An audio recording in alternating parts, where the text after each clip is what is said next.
When people picture New Orleans cemeteries, they imagine the famous cities of the dead, towering tombs, Gothic angels, and that whole vampire chic aesthetic. But the real story of the people who built this city, it's not over there. It's here, in a quiet Irish graveyard shaped by grit, grief, and pure, stubborn survival. Today we're stepping into St. Patrick's Cemetery No. 2, a place born from crisis, carved out by immigrants who faced disease, backbreaking labor, and a city that treated them as disposable, but who refused to disappear. The Irish started arriving in the 1830s, looking for a fresh start. And then the Great Famine hit, and that trickle became a wave.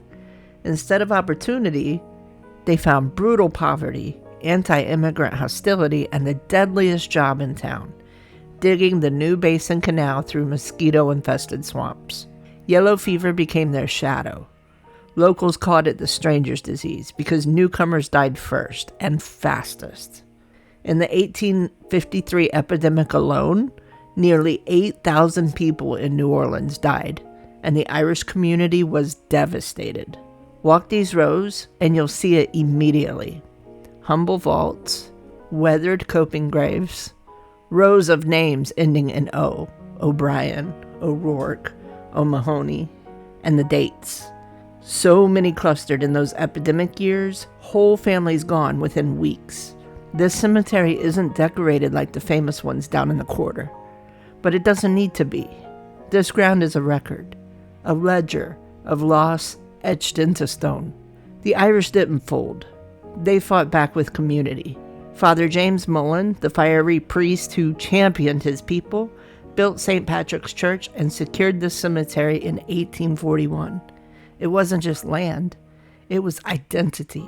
A place where they could bury their dead with dignity in a city that didn't always grant them any. And that shift matters.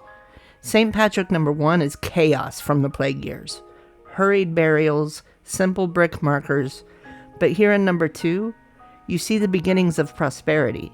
Family tombs, craftsmanship. A people finding their footing in a city that tried to break them. St. Patrick's Cemetery No. 2 isn't just a resting place.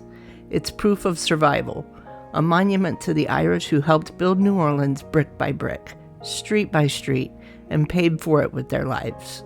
What hidden histories have you stumbled across in your travels? Drop one in the comments, I'd love to read them. And if you enjoyed digging through forgotten stories with me, hit subscribe and come wander the past a little more.